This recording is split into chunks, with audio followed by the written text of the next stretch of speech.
বিশ্বের অন্যতম গুরুত্বপূর্ণ তেল পরিবহন পথ হরমুজ প্রণালীতে চলমান অচলাবস্থা নিয়ে উদ্বেগ প্রকাশ করেছে আন্তর্জাতিক মুদ্রা তহবিল IMF, বিশ্ব ব্যাংক ও আন্তর্জাতিক জ্বালানি সংস্থা IEA।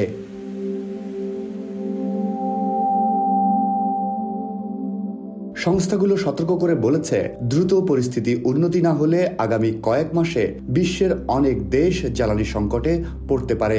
AFPর এক প্রতিবেদনে এ তথ্য জানানো হয়।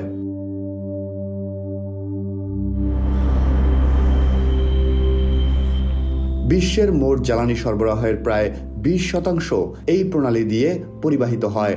কিন্তু যুক্তরাষ্ট্র, ইসরায়েল ও ইরানের চলমান সংঘাতের কারণে জাহাজ চলাচল মারাত্মকভাবে ব্যাহত হচ্ছে। ফলে বৈশ্বিক তেলের মজুদ দ্রুত কমে যাচ্ছে এবং বাজারে অস্থিরতা বাড়ছে। 29 মে সংস্থাগুলোর যৌথ বিবৃতিতে বলা হয়েছে, উত্তর গোলার্ধে গ্রীষ্মকালীন সময়ে জ্বালানির চাহিদা সাধারণত বেড়ে যায়। এমন সময় সরবরাহ সংকট দীর্ঘায়িত হলে তেলের দাম আরও বাড়তে পারে, যা বিশ্ব অর্থনীতির ওপর বড় চাপ সৃষ্টি করবে।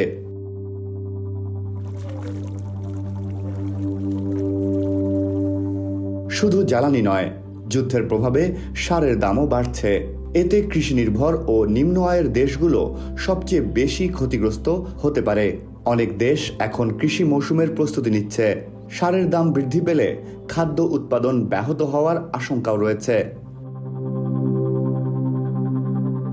IMF বলছে, সংঘাতের অর্থনৈতিক প্রভাব মোকাবেলায় ঝুঁকিপূর্ণ দেশগুলোর জন্য অতিরিক্ত 20 থেকে 50 বিলিয়ন ডলার সহায়তার প্রয়োজন হতে পারে। একই সঙ্গে বাংলাদেশও IMF এর সঙ্গে একটি আর্থিক সহায়তা প্যাকেজ নিয়ে আলোচনা করছে বলে জানা গেছে।